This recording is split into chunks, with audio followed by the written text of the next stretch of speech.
direction of the council, not an official vote. And the council definitely plays a part in this, because when it comes to matching funding, there will be bonds or something that the council will have to approve on this project. And I think the taxpayers of this community should hear where this council is going on this.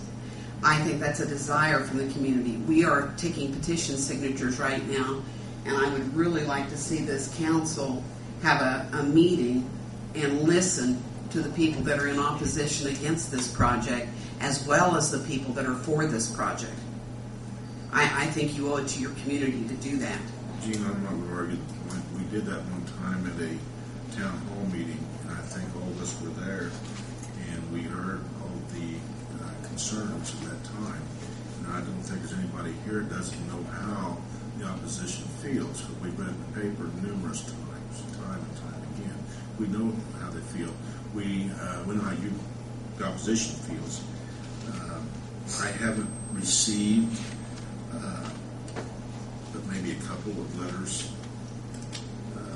for the opposition. I did have one guy come in last week to ask me where he signs the pro-airport petition as well, because we haven't gotten that battle, trying to get the people to say, oh, okay, I'm for this, would I sign? The people voted, elected us to represent them.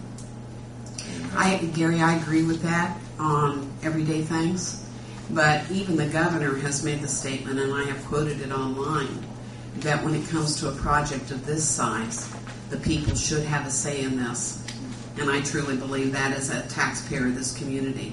I feel this will impact our community in a very great way, and I feel that the taxpayers should have a say in this. Did you vote on Interstate 69? The interstate is a much different situation than an airport, especially when you have the transportation board and a financial economist saying that 75% of these airports cannot support themselves and fall back on the taxpayers to do so. I think this is a totally different situation than what you're talking about there, and I do think that people are owed their say in this, whether anyone wants to hear them or not. That's why we are taking petition signatures, and no matter what the council decides to do, we will be presenting those to you in the future. And that's all I'll have to say tonight, but I really think you guys owe it to listen to the other side a little bit. And you're right, Gene. The public needs to know all the facts, pro and con. They need to know all the facts so they can judge their decision with all the educated facts. Yes, and I think the pro always gets out there very efficiently. I think when the people have all the facts to consider, they make wise decisions. And that's what my intent is for the people of Greensburg to know. I've heard things like, and I've witnessed it, to where one person told that was passing a petition, well, this was county residents, and said, if this goes belly up, the county people's going to have to help pay this debt off. And that's simply not true. So they need to know all the facts, the truth facts, both pro and con. Not just all pro and not all con, all positive or negative, either one. They need to hear everything. It's like anything in life. You have your good points, your bad points. You have to judge them out and make your decision. If you do your research on this issue, you will see other. I have. I've read it all. Excuse me, Mayor. Can I finish, please? Sure.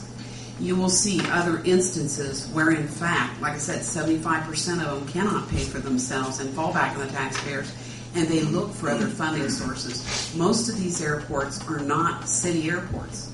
They are either county or a lot of them are regional. And I know we've been compared to Bellefontaine, even in the airport layout plan. That is a regional airport. There is a whole lot to this issue. But again, pro or con, either way it goes, I still think you should hear the other side. And that's all I have to say tonight. Thank you all.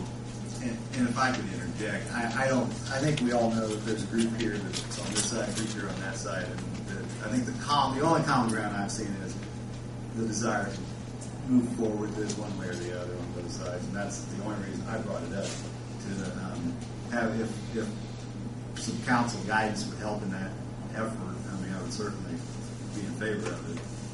I don't think it'd be legally binding. I think it's up to legal interpretation whether the council can do much at this point. I always thought the council was going to be involved when the need for funding would come up, when you decide at that point, yes or no, whether you want to fund it. But I mean, at this point, it seems to be moving forward, and I was just thinking if we had, I don't even, I guess a decision not to discuss it further would indicate pretty much the council's. I'd like to answer something here first, Herb. Sure. I've heard that now 75% was 73, 27, 20% failed. And like I spoke with one person, I said, it means 27% has been, they've been successful. But those are not good facts or figures. I mean, to gamble on anyway. And like I said, whoever you want to deal with, whatever numbers you want to find, they're out there, pro or con. I could probably find numbers to reverse that issue,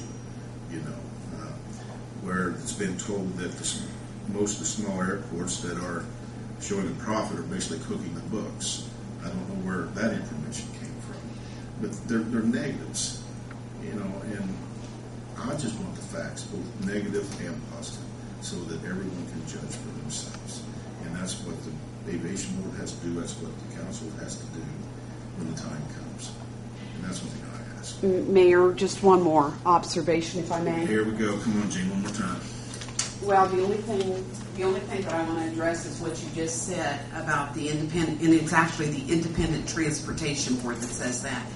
Their objective is to promote transportation. But when you're talking about that cook the books comment that you just made, yeah, that's basically what was said. That came from the Independent Transportation Board, a direct quote that most of these small airports that say that they are paying their way are not according to them. In cooking the books, they have to be doing something illegal. No. That's your term. That's your term, cooking the books. You're using it for what the Independent Transportation Board said. And actually, they didn't put it in that term that you just used. I listened to someone else in the Move or Lose It group that basically put it that way. Well, then they're misinformed. And there's all those people out there, both on the airport board, on the city, and in every movement, you're going to have someone that's going to be misinformed. I won't debate that at all. I mean, that'll happen everywhere. It happens in churches, it happens in organizations, it happens everywhere. But when you're quoting the Independent Transportation Board and an economist from an aviation university in Florida, and then the other thing was that USA Today article was not just a report on this airport or that airport. That was an overview of the entire FAA program. An overview is much different from picking and choosing airports. And that is where it was said 75% of them do not pay for themselves and fall back on the taxpayers to do so. So these are very reliable sources. This is not just picking and choosing. And that's some of the things that I think this council needs to know. This isn't just pulled out of the air. Thank you.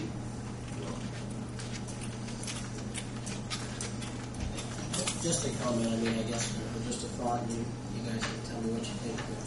It's a big enough issue, and rather than have a huge debate over it, but maybe have another meeting or have a town hall discussion where you allow both sides to present some facts, and don't allow each side to have one representative. Give them a time limit. Jamie, that will happen. It's called a public meeting, which we've been.